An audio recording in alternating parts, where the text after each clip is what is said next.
Alice Springs has got about 30,000 people in it. We're in the middle of Australia. Our nearest big town is 1,500 kilometres, I think it is, to Adelaide, and about the same to Darwin.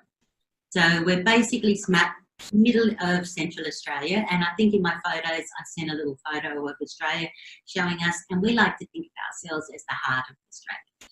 And funny enough, the heart of Australia is what it is, because the people here have got golden hearts and the town is filled with beautiful people. There's a lot of people that live here that have been born and bred here, but there's a lot of people that come through here, and I think that adds to the flavour of the town, in that you've got quite broad-minded, flexible-minded people. I teach yoga after cancer here as land-based classes, but I also have trained in aquatherapy and aqua aerobics.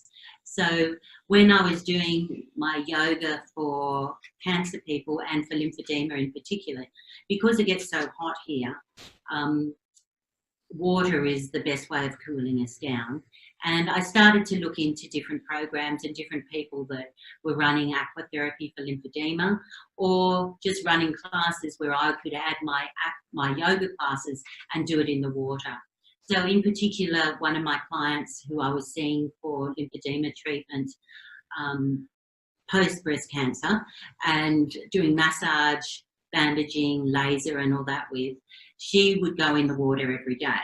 So I decided we'd make a little program for her to help her lymphedema. It made a huge difference to her because she wears a sleeve all the time, and in summer it often does balloon out. But we found that summer it didn't. So and, we started off originally to give support to women coming back, because there was very little option, I suppose you could say, here. We have general surgeons. We still lack specialists. We don't have an oncologist on site, but we do have a chemo unit. A good number of the core Bosom Buddies Foundation group had lived remotely.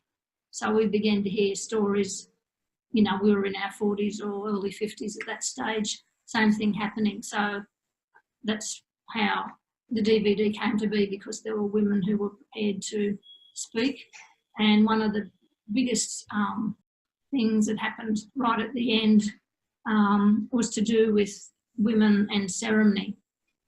One of the very oldest women in this storytelling, she had a lump and decided to go ahead with treatment, which was a huge step, because many women in her situation decided that no, they had too many family and ceremonial responsibilities, and it's the painting Mrs. Wallace did. It's Wallupcha Dreaming, which is the breast dreaming. So she's the key inspiration. That's her fingers on there.